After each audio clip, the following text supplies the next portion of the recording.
Voilà, on a parlé de cette coopérativité, de l'associativité, et on va voir quelles sont les conséquences, les implications fonctionnelles. Parce qu'en fait, ce renforcement des synapses est très très important dans les mécanismes d'apprentissage et de mémoire.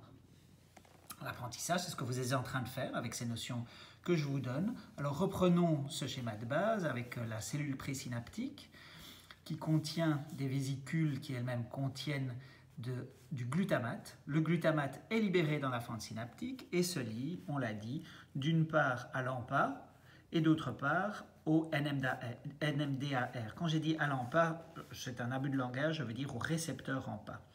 Le glutamate se lie donc à l'AMPA-R, laisse entrer le sodium. Ne prêtons pas attention au mouvement du potassium qui est bien réel, mais c'est en dehors du cadre de notre cours. Dans notre cours, c'est le sodium qui entre, qui provoque un PPSE.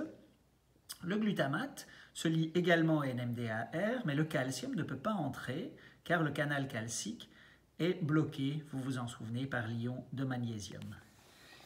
Alors, si il y a des trains de potentiel d'action au niveau présynaptique, plus de glutamate est libéré, et le glutamate va entraîner donc des PPSE qui sont plus importants au niveau postsynaptique.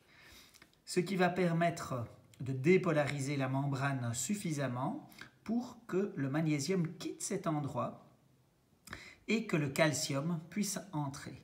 Le calcium, on l'a vu ensemble, a plusieurs actions. D'abord, comme il est chargé positivement,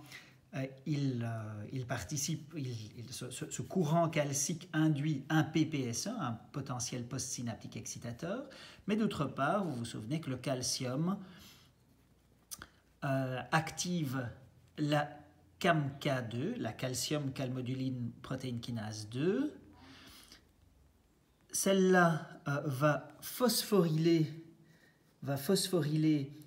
des AMPA-R en amplifiant alors les PPSE.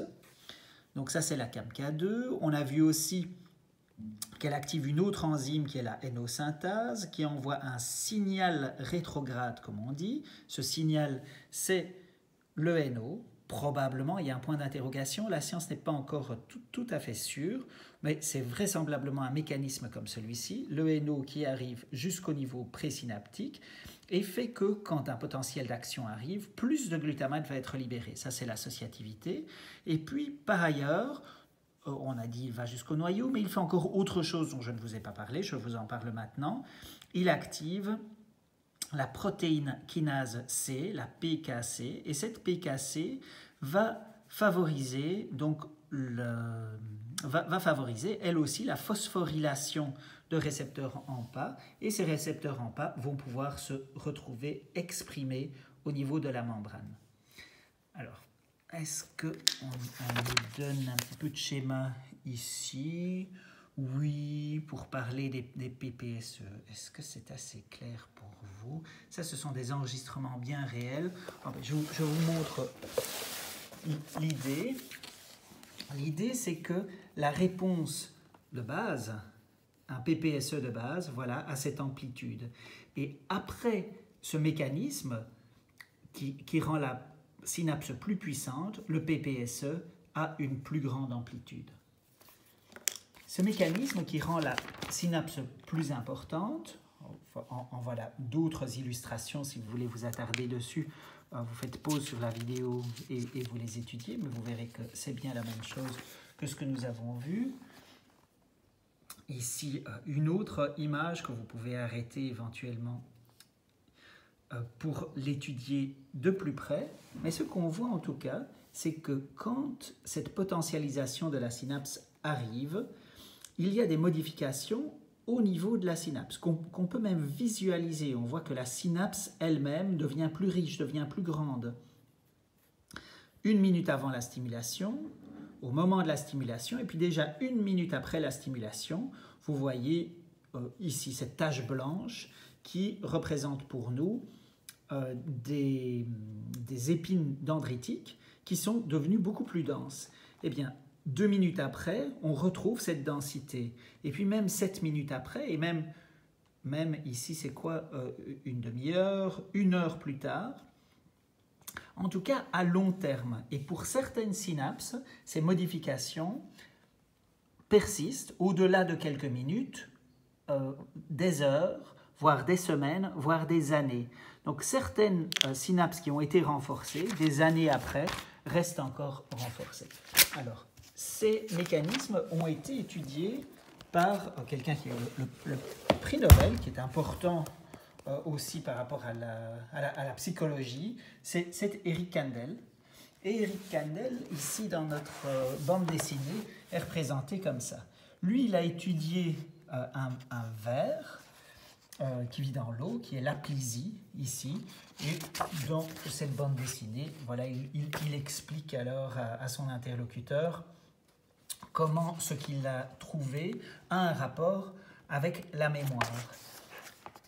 Alors, la potentialisation à long terme, telle que nous l'avons vu, c'est-à-dire ce renforcement de la synapse qui fait que la même stimulation induit la production de PPSE beaucoup plus important, de plus grande amplitude, ça se passe dans l'hippocampe. Alors, par humour, l'artiste de la bande dessinée a dessiné l'hippocampe ici comme un hippocampe. Mais l'hippocampe, c'est une partie du cerveau qui est assez importante dans un type de mémoire que vous apprendrez dans d'autres cours. Alors, dans la bande dessinée ici, Eric Kandel explique ce qui se passe dans les expériences que vous connaissez probablement, c'est de la culture générale, avec les chiens de Pavlov. Donc Pavlov a réussi à apprendre à des chiens à associer une sonnette, une sonnerie, à la présentation de manger. Et donc, à un moment, il ne faut même plus présenter du manger. Si on présente simplement la sonnette, le chien va se mettre à saliver. Donc, on connaissait ces expériences, et l'expérience est que quand le chien voit un os, il se met à saliver. Dans l'expérience de Pavlov, on associe la présentation de l'os avec la sonnette. Et une fois qu'on a fait de la LTP, il suffira de présenter la sonnette pour que le chien ait cette même réaction. Ici, c'est ce que nous avons dans les reconnaissances faciales. Donc, je ne sais pas si vous reconnaissez ceux-là, mais si vous les reconnaissez, vos synapses qui sont impliquées ne déchargeaient pas de la même manière la toute première fois où vous avez vu ces visages.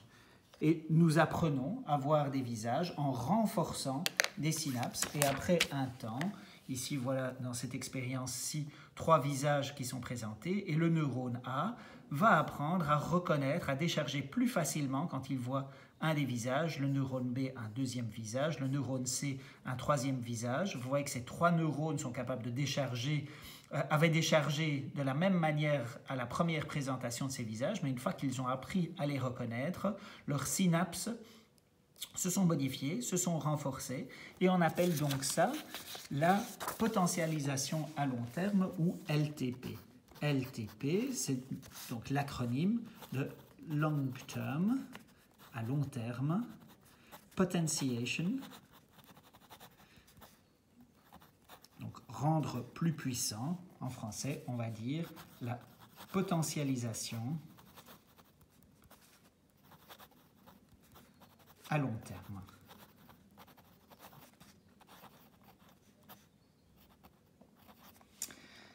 Cette potentialisation à long terme, vous comprenez, modifie le fonctionnement des synapses et font qu'une même stimulation peut entraîner une réponse plus importante, même si elle est présentée longtemps après cette potentialisation, même si elle est présentée longtemps après, ce mécanisme qui a vu comment on aura plus de récepteurs dans l'hippocampe, plus de récepteurs en pas, des récepteurs en pas qui sont phosphorylés, mais c'est surtout quand il y a plus de récepteurs, ça peut durer des années. Et donc il vous reste des associations que vous avez faites quand vous étiez tout petit, qui restent encore valables maintenant, des gens que vous n'avez plus vus depuis des années, des sensations que vous n'avez plus eues depuis des années, mais si vous avez la même stimulation maintenant, vous pourriez avoir cette représentation très forte, ou même, puisque votre synapse est renforcée, si vous avez une stimulation qui est beaucoup plus petite, vous pourriez avoir la même réponse, avoir quand même une réponse, alors que si vos synapses n'avaient pas été potentialisées, vous n'auriez pas ces réponses. Donc voilà pour la LTP. Nous allons voir qu'en miroir de la LTP, il existe un mécanisme tout à fait inverse qui est la dépression à long terme. La LTD